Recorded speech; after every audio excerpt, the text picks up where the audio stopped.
Hey everybody, I'm Mike Krupa, and today I want to talk about a remodel benefits case study 4 years in the making.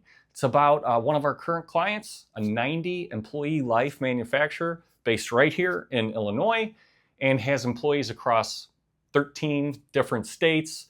We'd had this client for a few years. They were fully insured, playing the carrier hopping game, trying to get the most competitive deal. And we've been preparing them with our multi-year strategic plan that at some point they're probably going to need to go self-funded to further impact what's going on within their health insurance plan. Well, 7/1/2022 hit.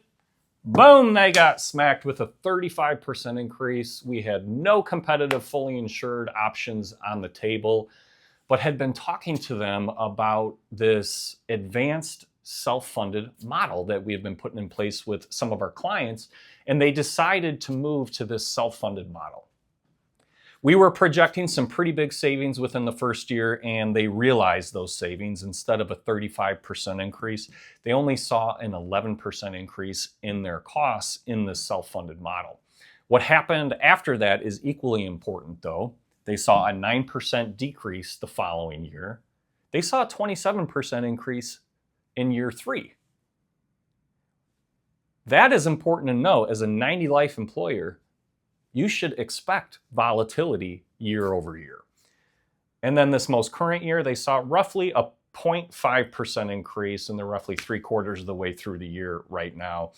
Point is here is that the volatility did not go away in this self-funded model, but we did govern the volatility, which ended up producing $1.6 million in cumulative savings over this almost 4-year period. They spend about $1.3 million a year in health insurance plan expenses, so they've saved more than an entire year of health plan expenses.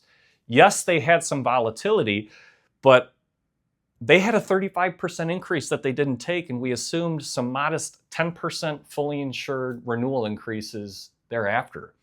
We put in a governance model. This stuff compounds over time. Here's what we did. I think the most important part in the first step of the remodel benefits process is establishing control within your health insurance plan. So we established some control with the vendors. We put in an independent TPA, non-carrier owned, an independent, transparent pharmacy benefit manager, non-carrier owned. We put in strategies to control the highest cost claims, programs around specialty drugs and alternate sourcing, programs around elective procedures and steering those elective procedures to the highest quality providers. Medicare transition. In this case, we had a 92-year-old that was on a $15,000 a month drug come off the plan. But then we also set up some controls around member behavior. We installed direct primary care, which gave employees and their spouses and their children access to a primary care physician same or next day with hour-long visits. We added in $0 incentives. So instead of just hoping and praying that members were going to do the strategies that we implemented, we actually mechanized it by rewarding them when they made good healthcare decisions. And then they also implemented a spousal exclusion. The last thing they did, though, was controlling the budget. Right, so we saw that volatility, that 27% increase year over year, but they were budgeting at the maximum cost. So they were prepared for the volatility, and that is super, super important. So I think my message here about this case study is that this isn't about saving just in 1 year when you move to a self-funded model. It is about a 3 to 5 year roadmap.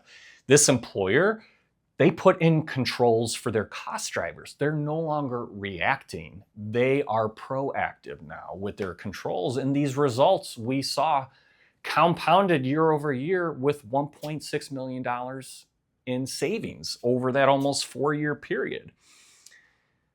This is the difference between reacting to costs and actually controlling them, right? If you're fully insured, none of this is happening today. You're not controlling the partners within your health insurance plan, maybe just one single partner, but not the TPA and the PBM.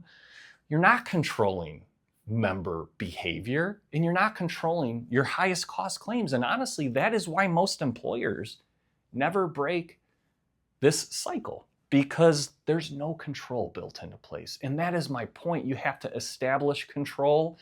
You have to be prepared for volatility, but you can govern that volatility and get results just like this client did. I hope this was helpful. If you have any questions on this case study, feel free to reach out to me directly. Thanks.